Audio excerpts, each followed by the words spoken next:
Itlog ito ng isda o ang tawag dito raw. Nakatikim na ba kayo nito? Masarap at madaming benefits. Omega-3, B vitamins at maganda sa thyroid. Also very high in protein. Hinugasan ko na pala ito. Nilagyan ko ng asin at olive oil. Tapos ilagay sa air fryer. 10 minutes for 200 degrees. Okay na to at malambot sa gitna.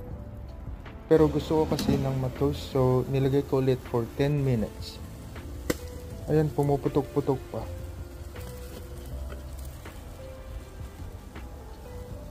Masarap to ikain sa kanin, pero kinain ko to sa avocado o syempre papakin nyo lang. O kahit anong gusto nyo mga beshi. At masarap din pala ito sa chili oil.